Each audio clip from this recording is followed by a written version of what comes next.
Hello guys, welcome to युक्ति professional classes. इस video में हम एमपीपीएससी असिस्टेंट रजिस्ट्रार के यूनिट 1 हायर एजुकेशन का शॉर्ट रिवीजन देख रहे हैं। अगर आपने मेरे चैनल को सब्सक्राइब नहीं किया है तो मेरे चैनल को सब्सक्राइब शेयर एंड लाइक ज़रूर करिए। चलिए स्टार्ट करते हैं। तो सबसे पहला टॉपिक है structure of higher education. Higher education के स्ट्रक्चर में हम देख रहे हैं उच्च शिक्षा जो है वो 12वीं कक्षा के बाद प्रारंभ होती है, जिसमें डिग्री, डिप्लोमा और पीएचडी शामिल होती है। अब हम इसका स्तर देख लेते हैं, लेवल क्या क्या है। तो अंडर ग्रेजुएट स्नातक जो यूजी होता है वो 3 से 4 साल का होता है, जिसमें हमें डिग्री मिलती है। बैचलर डिग्री जैसे BA, BSc, BCom, BTech, MBBS की डिग्री मिलेगी। और नई शिक्षा नीति के अंतर्गत क्या है, जो 2020 की शिक्षा नीति, उसके अंतर्गत मल्टीपल एंट्री और एग्जिट की सुविधा दी गई है। अगर 1 वर्ष तक का अगर कोर्स कंप्लीट किया जाता है तो सर्टिफिकेट दिया जाता है, 2 वर्ष पर डिप्लोमा और 3 वर्ष पर डिग्री दी जाती है। फिर नेक्स्ट है पोस्ट ग्रेजुएशन। तो ये 1 से 2 वर्ष तक का होता है, जिसमें मास्टर डिग्री दी जाती है, जैसे एमए, एमएससी, एमकॉम, एमटेक, और ये ग्रेजुएशन के बाद दी जाती है। फिर थर्ड जो है लेवल है पीएचडी का, जो 3 से 5 वर्ष या उससे अधिक समय लग सकता है। ये रिसर्च आधारित डिग्री होती है, इसमें मास्टर डिग्री के बाद की जाती है ये। और डिप्लोमा और प्रमाण पत्र, जिसमें 6 महीने से 2 वर्ष तक का ये हो सकता है। तकनीकी और व्यावसायिक कौशल विकसित करने के लिए पाठ्यक्रम इसमें दिया जाता है।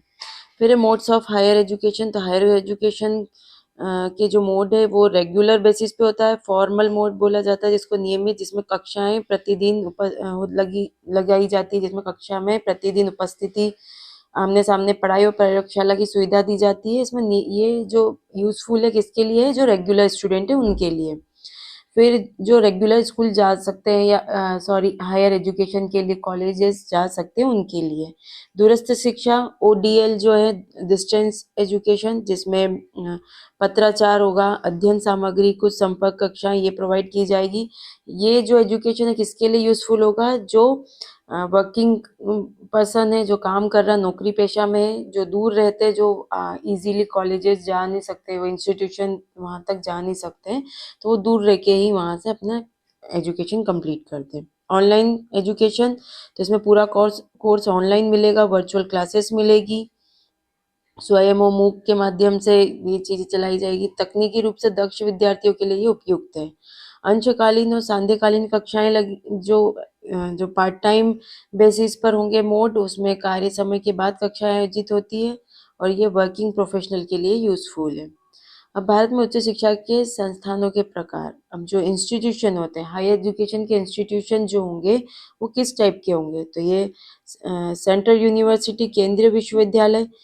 तो ये विश्वविद्यालय केंद्र सरकार द्वारा संसद के अधिनियम द्वारा स्थापित किए जाते हैं, और इनका संचालन केंद्र सरकार करती है, और ये पूरे देश के छात्रों के लिए होते हैं। फिर स्टेट यूनिवर्सिटी जो राज्य विश्वविद्यालय हैं, ये राज्य सरकार द्वारा विधानमंडल के अधिनियम से स्थापित किए जाते हैं, और ये अपने राज्य के कॉलेजों से एफिलेट करते हैं। थर्ड जो है प्राइवेट यूनिवर्सिटीज होती है, जो ये निजी ट्रस्ट और सोसाइटी द्वारा स्थापित की जाती है और राज्य अधिनियम के अंतर्गत मान्यता प्राप्त होती है। इनमें शुल्क सामान्यतः अधिक होता है।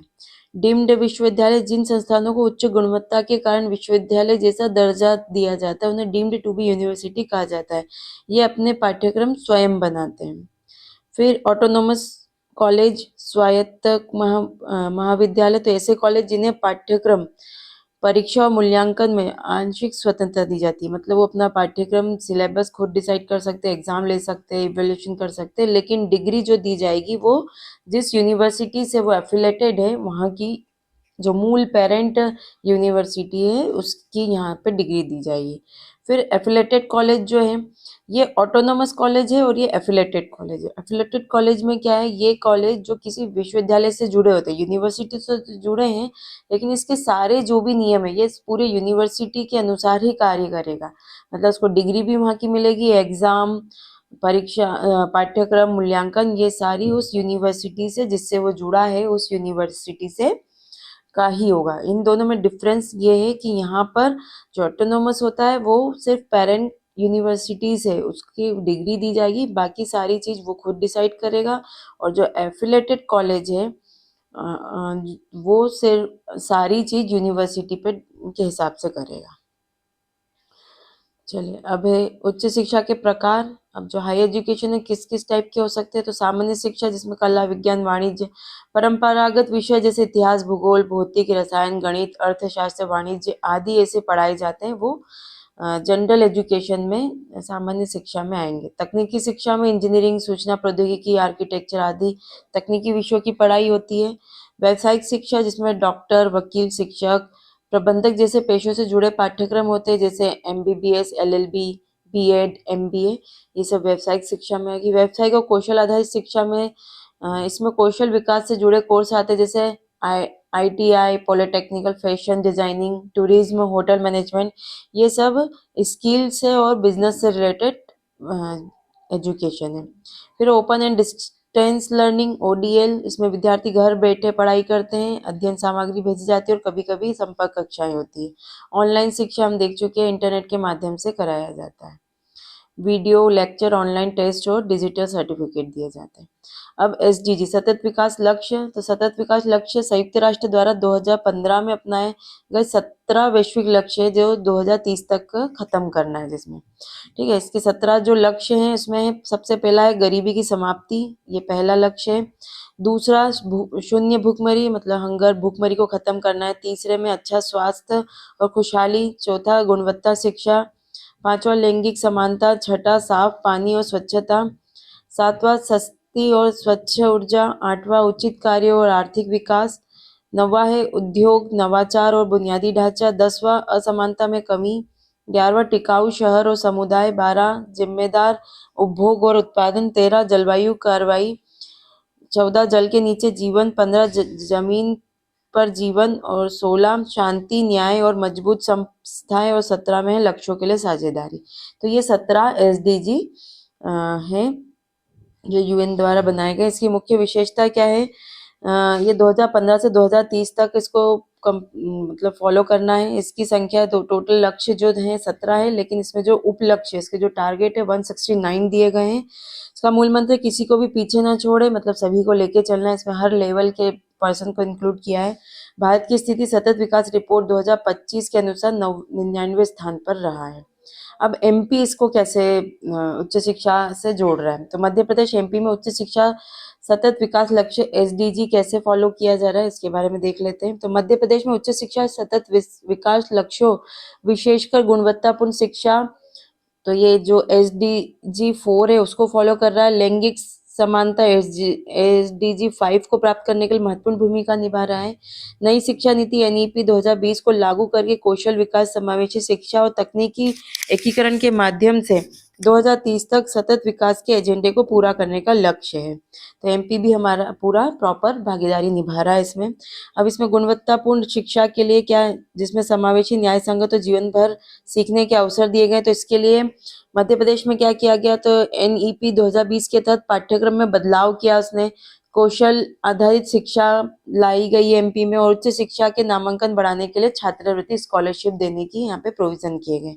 लैंगिक समानता, महिलाओं लड़कियों को सशक्त बनाना है, तो महिलाओं के लिए कॉलेजों की स्थापना की गई। छात्राओं के लिए विशेष छात्रवृत्ति योजनाएं लाई गई। स्किल डेवलपमेंट के माध्यम से आत्मनिर्भरता लाने का प्रयास किया गया। SDG 8 जो है अच्छा काम और आर्थिक विकास के लिए उत्पादक रोजगार और आर्थिक विकास लाया गया है। तो इसमें वोकेशनल कोर्सेस है, इंटर्नशिप और प्लेसमेंट सेल को मजबूत किया गया है। SDG 9 में उद्योग, नवाचार और बुनियादी ढांचा, तो नवाचार को बढ़ावा देना। तकनीकी शिक्षा में सुधार, अनुसंधान और विकास पर जोर दिया गया है। SDG 10 में असमानता में कमी, सभी के लिए समान अवसर लाए गए। ग्रामीण और दूर दराज के क्षेत्रों में उच्च शिक्षा संस्थानों का विस्तार, ई लर्निंग, स्मार्ट क्लासेस, इस सब का प्रोविजन किया गया है। SDG 13 एंड 15 पर्यावरण से रिलेटेड, जो इन्वायरमेंट से रिलेटेड है, लैंड, इन सब का जलवायु कार्रवाई और पारिस्थितिक तंत्र के लिए पर्यावरण जागरूकता और ग्रीन कैंपस पहलों को शामिल किया गया है। इससे संबंधित कुछ मुख्य नीतियां बातें हैं। NEP 2020 का कार्यान्वयन, मध्य प्रदेश NEP को लागू करने वाले अग्रणी राज्यों में से एक है, और ई प्रवेश पारदर्शी प्रवेश प्रक्रिया अपनाई गई। स्किल डेवलपमेंट, वोकेशनल कोर्सेस के माध्यम से रोजगार क्षमता बढ़ाया गया, और डिजिटल शिक्षा, ज्ञानोदय और अन्य डिजिटल प्लेटफॉर्म का उपयोग किया गया मध्य प्रदेश में। चलिए आज के लिए हम इतना ही कर रहे हैं। सेकेंड पार्ट में ये यूनिट हम कंप्लीट कर लेंगे जिसमें सारे इंस्टीट्यूशन के बारे में हम देखेंगे। तो अगर आपको मेरा वीडियो अच्छा लगा है तो लाइक ज़रूर करिएगा। मिलते हैं कल। Thank you.